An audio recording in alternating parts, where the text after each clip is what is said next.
জুবিন গাৰ্গ এজন মানুহেই নহয়, তেওঁ এজন মহামানৱ আৰু তেওঁ ঈশ্বৰ প্ৰেৰিত এজন দূত। আমি শ্মশান খালীলৈ গ'লে গা পা ধুই আমি ভিতৰত সোমাব লাগে।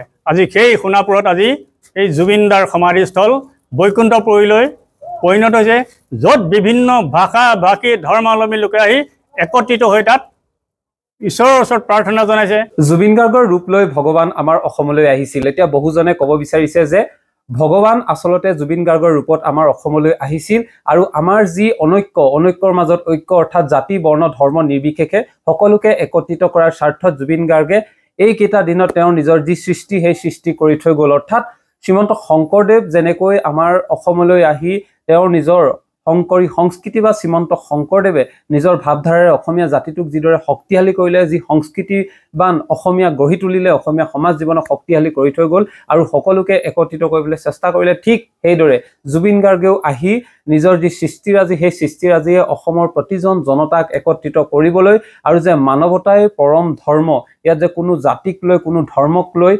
ভেদভাৱ আনিব নালাগে, এই কথাবোৰ সকলোৰে মনত বা সকলোৰে মনপুত হোৱাকৈ সকলোৰে বুজি পোৱাকৈ এই কথাবোৰ বুজাবলৈ নিজৰ সৃষ্টিৰ জৰিয়তে বুজাবলৈ চেষ্টা কৰিছিল। আৰু সেইজনেই এতিয়া সকলোৰে আগত ভগৱান হৈ পৰিছে। যি সোণাপুৰ বৰ্তমান সময়ত সমাধিস্থল, জুবিন গাৰ্গৰ সমাধিস্থলত লাখ লাখ চাকি বন্তি প্ৰতিদিনতে যিমান মানুহ গুৱাহাটীলৈ গৈছে বা গুৱাহাটীৰ পৰা উজনি লৈ আহিছে, সকলো লোকে সমাধিস্থললৈ গৈ চাকি জ্বলাইছে, জুবিন গাৰ্গক এতিয়া সেৱা শুশ্ৰূষা কৰিছে। সমান্তৰালভাৱে অসমৰ প্ৰতি নামঘৰ মন্দিৰ যিকোনো অনুষ্ঠান হওক, ধৰ্মীয় অনুষ্ঠান হওক, সাংস্কৃতিক অনুষ্ঠান, সামাজিক অনুষ্ঠান, সকলোতে জুবিন গাৰ্গৰ প্ৰতিচ্ছবিৰ তলত চাকি জ্বলাই সেৱা লৈছে। সকলোৱে ভগৱান হিচাপে আজি পূজা কৰিছে, কাৰণ জুবিন গাৰ্গে যিখিনি কৰ্ম কৰি থৈ গ'ল, কৰ্মৰ জৰিয়তে তেওঁ এতিয়া সকলোৰে মাজত ভগৱান হিচাপে জিলিকি উঠিছে।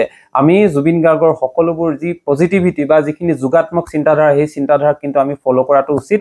আৰু তেখেতে যোগাত্মক চিন্তাধাৰাৰ জৰিয়তে সমগ্ৰ অসমকে একত্ৰিত কৰিবলৈ চেষ্টা কৰিছিলে, যিখিনি কিন্তু আমি এতিয়াও ল'ব পৰা নাই। শ্ৰীমন্ত শংকৰদেৱে যিধৰণে অসমীয়া সমাজ ব্যৱস্থাক বা অসমীয়াখনক সকলোকে গোটেই অসমবাসীক একত্ৰিত কৰি সকলো সৃষ্টিৰাজিৰ জৰিয়তে অসমীয়া জাতিটোক সমৃদ্ধিশালী কৰি থৈ গ'ল, সমান্তৰালভাৱে জুবিন গাৰ্গে কিন্তু সেই একক প্ৰচেষ্টাই লৈছিলে। আৰু আমি যেতিয়া আমাৰ লগত আছিলে আমি তেখেতক বুজি নাপালোঁ আচলতে। আৰু এতিয়া হেৰাই যোৱাৰ পাছত, আকস্মিকভাৱে বিয়োগ হোৱাৰ পাছত এতিয়া আমি বুজি পাই আছোঁ জুবিন গাৰ্গে আচলতে সেই ভগৱান হিচাপেই আমাৰ মাজত তেখেতে নিজৰ প্ৰতিভাৰ জৰিয়তে, তেখেতৰ ব্যক্তিত্ব, তেখেতৰ সৃষ্টিৰাজিৰ জৰিয়তে আমাক একত্ৰিত কৰাৰ প্ৰয়াস কৰিছিল। আৰু সেয়েহে আজি প্ৰতি নামঘৰে আজি প্ৰতিজন ব্যক্তিয়ে তেখেতক ভগৱান হিচাপে শ্ৰদ্ধা জনাইছে। আৰু অসমৰ জনতাই আজি ক'ব বিচাৰিছে বা ক'ব ধৰিছে, অসমৰ জনতাৰ মুখে মুখেও কৈছে যে শংকৰদেৱৰ পাছতেই আকৌ জুবিন গাৰ্গ ভগৱান হিচাপে, ভগৱানৰ অংশ হিচাপে জুবিন গাৰ্গ আমাৰ মাজলৈ আহি আমাক একত্ৰিত কৰিবলৈ চেষ্টা কৰিলে, কিন্তু যিখিনি আমি ল'ব নোৱাৰিলোঁ। এতিয়া কিন্তু আমি জুবিন গাৰ্গৰ সেই আদৰ্শৰ মতে আমি সকলো একত্ৰিত হৈ আমাৰ